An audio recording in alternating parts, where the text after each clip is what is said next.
What's up, friends and family? This is Anthony here with Level 77 Music. I wanted to run you guys through a quick tutorial just to show you a little bit about the ways in which we use vocals in production music to create contrast and texture and other things that make audio interesting to listen to. Let's check it out.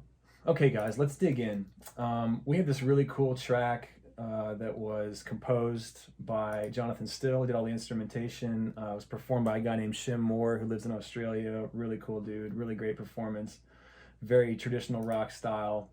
So let's go ahead and take a listen to this chorus. I really want to focus on the hook part, and then halfway through there's a cool vocal effect that comes in. I want to focus on that for a little bit. So check this out.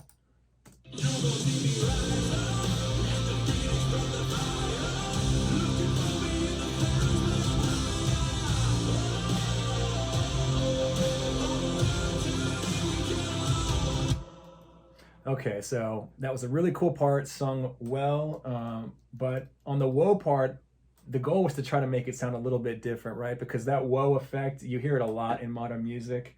There was a great video on YouTube that referred to it as the millennial whoop, and they have a whole breakdown of where it came from and why it's so prolific.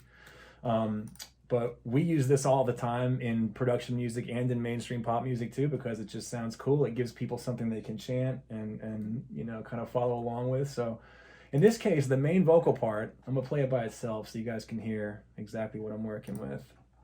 You gon' see me rise up like a phoenix from the fire, looking for me in the clouds, but I'm higher. Whoa, hold on tight, here we go. Okay, so you can hear in the main hook part, there's a lead vocal, then there's kind of the lower vocal that's doubled on top of it, and then once that stops, we have that whoa, which is a really cool part. And I wanted to make it sound different from the main vocal, because if you have all of that stuff playing and sounding the same, you're not going to get much contrast when that part comes in, and it's different enough where you want it to sound different, right? So I'll play that part by itself. Let me play it without the big effect so you can hear how it sounds.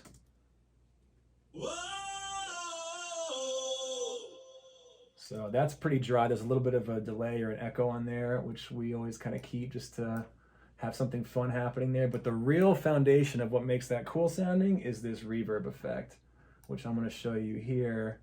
You can use any reverb you want for this kind of thing, but I love Valhalla, this amazing company that makes incredible plugins. So take a listen. So that's dry. Now let's hear it with this reverb. All right, so much different, right? It puts it in like a big church or a cathedral or something like that. I have it blended pretty low, right? So I have my mix around 40%. So that means you're getting 40% reverb signal and 60% dry signal.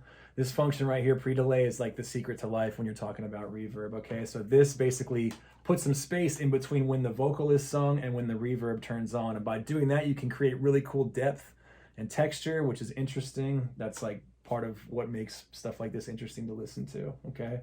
Long decay time too, because we want it to sound like it's a big, huge room, right? So 4 seconds of decay time on that.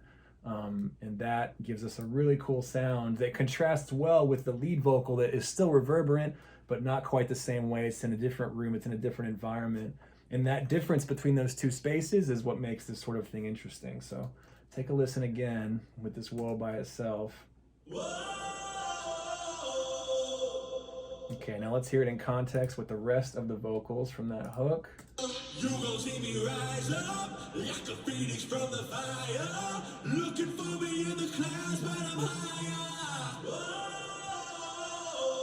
Hold on tight, here we go. So if you hear, there's also some volume trickery happening here too, right? Because the main vocal is loud and up front, and then the backgrounds come in a little bit turned down, wider, and in a different space. And again, I've talked about contrast, and I'll talk about it ad infinitum because it's one of the most important things about music and making it interesting.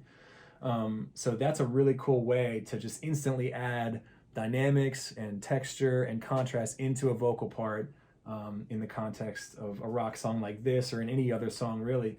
This kind of thing is great for, you know, it's production music, so it's meant to go underneath dialogue or underneath any other action that's happening on screen, but you catch these moments in between dialogue and movies when you hear a cool little effect in a song in the background. And it's one of those things for a viewer that they may not even register is anything interesting happening, but if you catch it, you're like, I see what you guys did there. And we like that sort of thing. So that's a really cool way that I've found to create really good contrast and really good effects in music like this. Let's hear the whole thing with the instruments back in there so we can really hear it rocking out.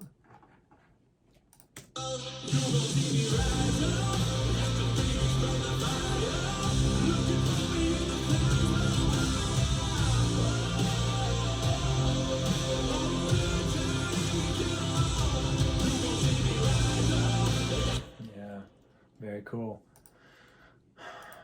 That's pretty much it. I think that's gonna like pretty much cover it in terms of like on this first one. I'm not sure. We're at 5 minutes and 40 seconds right now. Let's see if I can extend this out a little bit more. Another cool thing. Okay, let me do a snap so you can hear, so you can mark. One more cool thing I can show you towards the back half of this chorus is I wanted to get a little more dynamic, like I talked about earlier, in terms of the different parts. And so we have this whoa part we were just working with.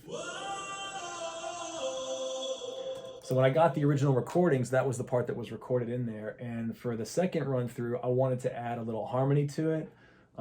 So I ended up taking some processors and actually duplicating some tracks that he had sent me and creating harmonies out of them. So check out the final product and I'll kind of show you how I did it.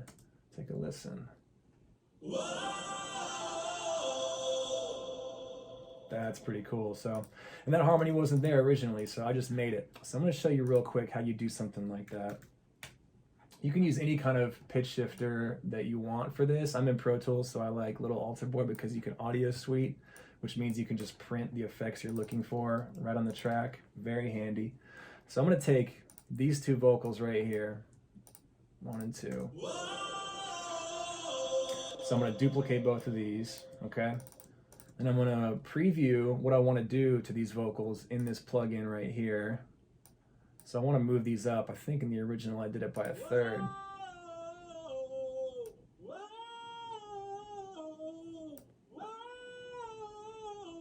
So I'll start with the fourth and see what that sounds like. We have to make more adjustments after that, but that's just the basic structure.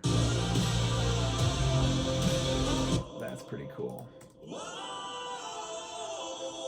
Okay, so the back half sounds good, but that first half needs a little bit of work. This is what happened last time. So whenever you pitch shift like this, if you do everything up by a certain amount, it's not going to all sound the same. So you have to make sure that each note gets special treatment. So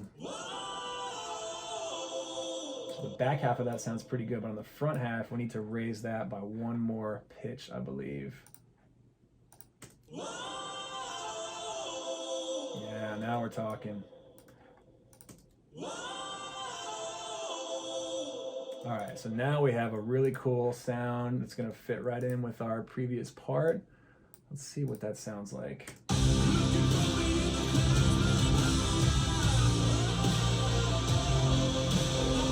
Let's hear it by itself. Looking for me in the clouds, but I'm higher. Hold on, Johnny, we go.